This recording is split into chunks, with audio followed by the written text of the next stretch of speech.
সেনাপ্রধান জেনারেল ওয়াকারুজ্জামানের বক্তব্যটি এখন সামাজিক মাধ্যমের যে ভাইরালের ট্র্যাক রেকর্ড রয়েছে সেই সকল ট্র্যাক রেকর্ড ইতিমধ্যে ভঙ্গ করে ফেলেছে। তার বক্তব্য ভাইরাল হওয়ার পেছনে অনেকগুলো কারণ রয়েছে। এই সময়টিতে বিডিআর এর হত্যাকাণ্ড নিয়ে একটা তদন্ত চলছে এবং তদন্ত কমিটির যিনি প্রধান জনাব ফজলুর রহমান, তার ভারত বিরোধিতা এবং তিনি বলা হয়ে থাকে যে ইসলামী মাইন্ডেড একজন জাদ্রেল জেনারেল। জামাতের সঙ্গে তার সম্পর্ক আছে কিনা জানি না, তবে ইসলাম নিয়ে তার যথেষ্ট পড়াশোনা আছে। কেউ কেউ বলেন তিনি মাদ্রাসায় পড়াশোনা করেছেন, কিন্তু আপাদমস্তক একজন দক্ষ, জেদি, অভিজ্ঞ এবং সফল একজন জেনারেল। তো তিনি খুব দৃঢ়তার সাথে এই বিডিআর হত্যাকাণ্ড নিয়ে তিনি যে তদন্ত করছেন এবং সেই তদন্ত কর্মকাণ্ড চালাতে গিয়ে তিনি পদে পদে বাধা এবং বিপত্তির সম্মুখীন হচ্ছেন। এগুলো নিয়ে নানা কানাঘুষা শোনা যাচ্ছে, যদিও তিনি সংবাদ সম্মেলন করে দৃঢ়তার সাথে বলার চেষ্টা করছেন যে তিনি যথানিয়মে কাজ করছেন এবং যথাসময়ে এই তদন্ত প্রতিবেদন তিনি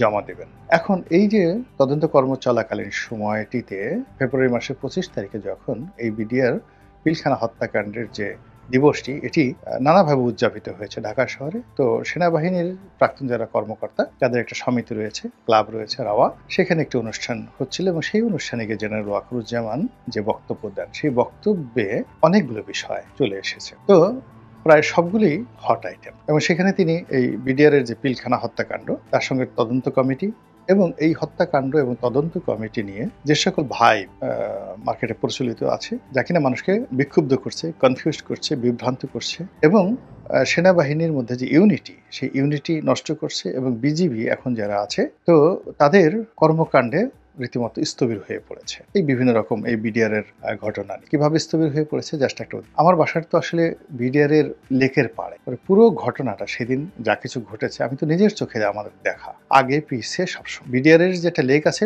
পিলখানাতে, সেই লেকের তীরে নাইম রোডের শেষ বাড়িটা আমার বাড়ি। তো সেখানে থেকে আমি যে দৃশ্য দেখেছি ঢাকা শহরে, ওই দৃশ্য কেউ দেখে। 2 নম্বরে হলো ওই বিডিআর এ আমি ভিতরে আমার ফুপা চাকরি করতেন। আমি যখন ঢাকা কলেজে পড়ি ওই বিডিআর এ আমি ছিলাম অনেকদিন, বছর 2 ছিলাম। তো বছর 2 মতো আমি যখন বিডিআর এর ছিলাম, ওই সময়টাতে বিডিআর এর প্রতিটি ইঞ্চি জায়গা আমার চোখে ভাসছে। ওখানে কয়টা ব্যারাক আছে, অফিসার্সরা কোথায় থাকেন, ডিজি সাহেব কোথায় থাকেন, প্রত্যেকটা জিনিস আমার চোখের সামনে ভাসছে। ওখানে সুইমিং পুল কোথায়, বাগান কোথায়, অডিটোরিয়াম কোথায়, সবকিছু, গেট কয়টা আছে, কোন গেট দিয়ে কিভাবে বের হওয়া যায়, সব জিনিসগুলো আমার চোখের উপর ভাসছে, যেহেতু আমি ভিতরে সেখানে ছিলাম। 3 নম্বর হলো 25 তারিখে একেবারে সকাল 10টা থেকে আমি যমুনাতে ছিলাম, 10টা থেকে একেবারে বিকেল 4টা। এই সময়টিতে শেখ হাসিনার সেই বাসভবনে, সরকারি বাসভবনে, তিনি তখন নতুন প্রধানমন্ত্রী হলেন, কি হয়েছে সেটা আমার দেখা শুরু। কাজেই এখন অনেক কথা বলছেন, অনেক কথা বলছেন যে কথার সঙ্গে কোনো বাস্তবতার মিল নেই। এমনকি তদন্ত কমিটি যাদের সাক্ষাৎকার দিচ্ছেন তারা আংশিকভাবে দেখেছেন অনেক কিছু। কিন্তু এই যে আমি যেটা বললাম যে আমি ভিতরের ঘটনা দেখেছি, ওই ঘটনা টেলিভিশনে দেখেছি, বাসার সামনে দাঁড়িয়ে দেখেছি, ওখানকার আর্তচিৎকার শুনেছি। তারপর ক্ষমতার যে কেন্দ্র একেবারে প্রধানমন্ত্রীর বাসভবনে পুরো সকাল 10টা থেকে 2টো পর্যন্ত ছিলাম এবং ওই দিন 3 বাহিনীর প্রধানের সঙ্গে আমার প্রায় ঘণ্টাখানিক পাশাপাশি বসে কথা বলার সুযোগ হয়েছিল, জেনারেল মইনুল আহমেদ সহ নৌবাহিনী প্রধান, সেনাপ্রধান। তো সেই দিক থেকে এই কথা সত্য, ওখানে যত গুলাগুলি বিডিআর সদস্যরাই করেছে। এখন বলা হয় যে বাইরে থেকে লোক ভাড়া করে এসেছে, ট্রাক দিয়ে ঢুকেছে, ওইটা ঢুকেছে, তারাই ওইটা মেরেছে। তাহলে অস্ত্রাগার লুট করে যারা অস্ত্র হাতে নিয়ে গোলাগুলি করেছে তারা কি আঙ্গুল চুষেছেন? এগুলো বললে হবে? সেই কথাটাই সেনাবাহিনী প্রধান বলেছেন। এখন বলার চেষ্টা করছে যে যারা জেলখানাতে গেছেন, শাস্তি পেয়েছেন, তাদেরকে ফেরত দিতে হবে, তারপর তাদের চাকরি ফেরত দিতে হবে, তাদেরকে মাফ করতে হবে, ইত্যাদি ইত্যাদি অনেক কিছু, এবং তাদেরকে চাকরিতে পুনর্বহাল করতে হবে। এই পরিস্থিতির কারণে পুরো বিজেপি স্থবির অবস্থায় আছে এবং এটা নিয়ে সেনাবাহিনীর মধ্যে নানা রকম বিভক্তি তৈরি হচ্ছে, এবং সেই কারণে এই যে জেনারেল ওয়াকারুজ্জামানের যে বক্তব্য, সেই বক্তব্য পয়েন্টিভ, তারপরে শেষে প্রাসঙ্গিক, তারপর ইম্পর্টেন্ট, গুরুত্বপূর্ণ এবং দিক নির্দেশনামূলক এজ এ লিডারশিপ স্পিচ, এই কারণে এটা ভাইরাল হয়েছে। তিনি এখানে স্পষ্টতই কতগুলো শব্দ ব্যবহার করেছেন, সেই শব্দগুলো নিয়ে আলোচনা করবেন। তিনি এই বিডিআর এর হত্যাকাণ্ডের সঙ্গে সঙ্গে ডক্টর মোহাম্মদ ইউনূসের মনোভাব, তার কর্মকাণ্ড, তারপর সরকারের কর্মকাণ্ড, রাজনৈতিক দলগুলোর কর্মকাণ্ড, বাইরে যে মব হচ্ছে, আইন শৃঙ্খলার যে অবনতি, পুলিশের সঙ্গে সেনাবাহিনীর যে মনস্তাত্ত্বিক দূরত্ব, টোটাল প্রশাসন ব্যবস্থা যেভাবে ভেঙে পড়েছে, সেই প্রশাসন ব্যবস্থার মধ্যে সব যেখানে ভেঙে পড়েছে, সেখানে সেনাবাহিনীর চেইন অফ কমান্ড ঠিক রাখার জন্য তাকে কি পরিশ্রম করতে হচ্ছে এবং কি রকম বেদনা তাকে তাকে ভোগ করতে হচ্ছে, তা তিনি তার এই বক্তব্যের মাধ্যমে পরতে ফুটিয়ে তুলেছেন বললেই এটি সামাজিক মাধ্যমের যে সার্চ ইঞ্জিন রয়েছে বা এগুলোকে ম্যাটেরিয়ালাইজ করার জন্য বা এগুলোকে ইভালুয়েট করার জন্য যে সকল এআই টেকনোলজি রয়েছে, সেখানে ওনার এই বক্তব্যটি ভাইরাল। এখন ভাইরাল মানে সংখ্যার দিকের কারণে ভাইরাল নয়,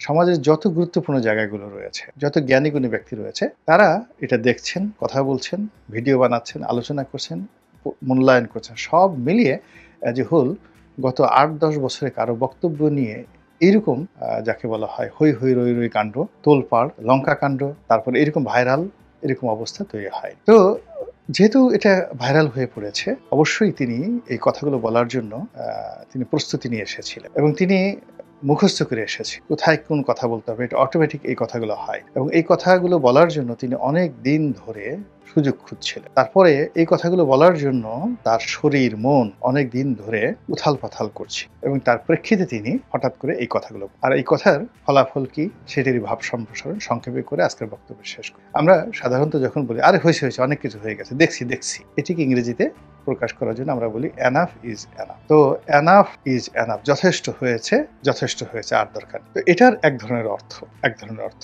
কিন্তু যখন সেনাপ্রধান বলেন এনাফ ইজ বলেন এনাফ ইজ এনাফ এবং কোনো ডটও দেন, দুইবার বলেছেন যথেষ্ট, এর অর্থ তিনি বাক্য শেষ করেননি। ইনফিনিট এটিকে বলা হয় সেন্টেন্স, এবং তার বাক্যের যে পরবর্তী, আপনি যদি বলতেন এনাফ ইজ এনাফ, ওখানে কিন্তু শেষ হয়ে যেত বাক্য। আর যখন বললেন এনাফ এরপর কিছু একটা বলবেন, ওখানেই বাক্য শেষ হয়ে গেল। এর পরবর্তী বাক্যটা এটি নিয়ে আলোচনা হচ্ছে, যথেষ্ট হয়েছে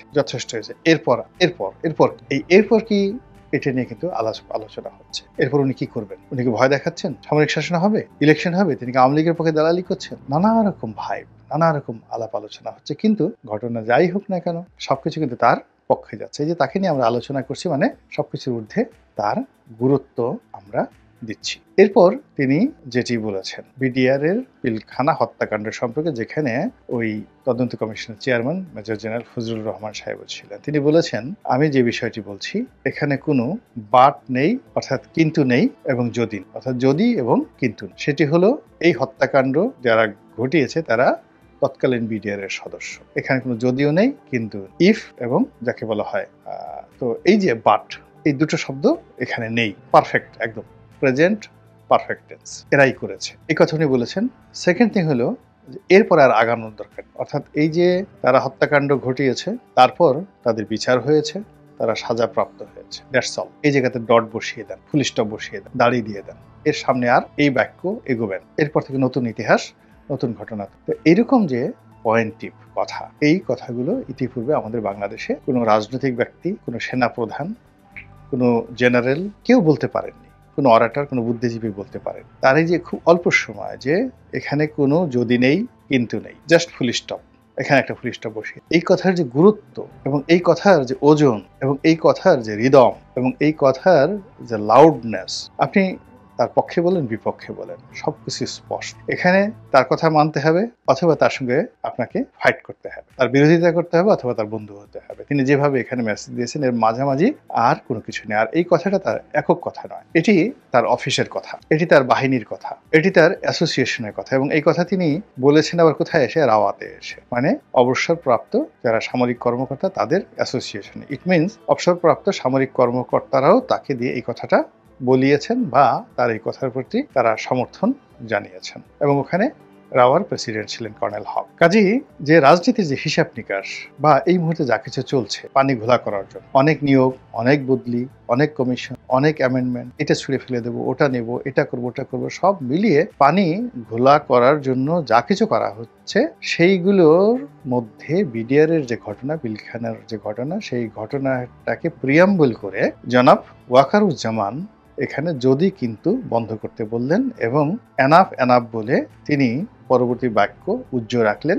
আর যতটুক করেছেন, যে যেখানে যতটুক করেছেন ওই জায়গাতে স্টপ করতে, জাস্ট ইটস এ কমান্ড, এটা নির্দেশনা, এটা হুকুম, এটা অর্ডার, ওখানে ফুল স্টপ দিয়ে। তারপর তিনি বলছেন যে আমি সতর্ক করলাম, পরে আবার বলতে পারবেন না যে আমাকে সতর্ক করা হয়নি বা আমাদেরকে বলেননি এই কথা। ইট মিনস তিনি এই কথা কাদেরকে বলেছেন? জনগণকে বলেছেন? নো, তিনি জনগণকে বলেন। এই কথাগুলো বলেছেন তার সাবেক এবং বর্তমান সহকর্মী অর্থাৎ সেনা কর্মকর্তাদেরকে, যে এই যে বাংলাদেশে যা কিছু হচ্ছে এই বিষয়গুলো নিয়ে আমি আপনাদেরকে সতর্ক করছি। আমজনতার জন্য এটা কথা না, এই কথাটা কেবলই মাত্র মিলিটারি পার্সোনালের মতো। কেননা তিনি যদি এটা কঠোর সিদ্ধান্ত নেন, সেই কঠোর সিদ্ধান্ত নেয়ার ক্ষেত্রে তাকে যারা সবচেয়ে বেশি সহযোগিতা করবেন, সাহায্য করবেন, তারা হলো তার সাবেক এবং বর্তমান সহকর্মীরা। আর তাকে সবচেয়ে বিপদগ্রস্ত করতে পারেন, ক্ষমতাচ্যুত করতে পারেন তার বর্তমান এবং সাবেক সহকর্মী। তো কাজেই তাদের সঙ্গে যেন তার কোনো ভুল বোঝাবুঝি না হয়, এজন্য তিনি কথার টোন অনেকটা ফ্রেন্ডলি স্টেজে, এখানে 4-5টা জায়গায় তিনি কথা বলেছেন। কখনো কমান্ডিং ভয়েসে, কখনো ফ্রেন্ডলি, কখনো আশা দেখিয়েছেন, আবার কখনো নেতার মতো তিনি কথা বলেছেন, যে সে লিডারের মতো কথা বলেছেন, আবার কখনো যাকে বলা হয় আরো অনেক কিছু, সেই অভিব্যক্তি নিয়ে তিনি কথাগুলো বলেছেন। তো সেই কথা বলতে গিয়ে তিনি বলেছেন যে আপনারা সতর্ক, বি কেয়ারফুল। আর আমি যদি এই কথাগুলো আপনাকে না বলি, সতর্ক না করতাম, একদিন আপনারা বলবেন যে আপনারা সতর্ক করেন, আপনি আমাদেরকে কোনো কিছু না বলে, সতর্ক না করে হঠাৎ করে এত বড় একটা সিদ্ধান্ত নিলেন। ওই জায়গাটি তিনি বন্ধ করে দিন। তারপর সিভিল সোসাইটিতে তাকে নিয়ে যে আলাপ আলোচনা হচ্ছে, সেটা হলো তিনি ডক্টর মোহাম্মদ ইউনূস সাহেবের সঙ্গে যে দেখা সাক্ষাৎ করেছেন, তিনি সেখানে বলেছেন যে ডক্টর ইউনূসের সঙ্গে আমার কথা হয়েছে। লোকজনের বক্তব্য হলো তিনি তো আন্ডার ডক্টর মোহাম্মদ ইউনূস, তিনি তো প্রতিরক্ষা মন্ত্রণালয়ের দায়িত্বে নিযুক্ত উপদেষ্টা, মানে প্রধানমন্ত্রীর দায়িত্ব প্রাপ্ত ব্যক্তি। আর ব্যক্তিত্ব দিক থেকে, বয়সের দিক থেকে তিনি সাবেক প্রধানমন্ত্রী শেখ হাসিনার চাইতেও অনেক অনেক সিনিয়র এবং আন্তর্জাতিকভাবে ফেমাস। যেখানে শেখ হাসিনাকে তিনি মাননীয় প্রধানমন্ত্রী বা মাননীয় শেখ হাসিনা এভাবে বলেন, তো সেখানে তিনি ডক্টর মোহাম্মদ ইউনূসকে নিয়ে কেবলই মাত্র কোনো বিশেষণ যোগ না করে কেবলমাত্র ইউনূস শব্দ বা ডক্টর ইউনূস বলেছেন, এটি নিয়ে সবাই বিতর্ক করার চেষ্টা করেছে। এর মধ্যেও কিন্তু খেলতামশা আছে।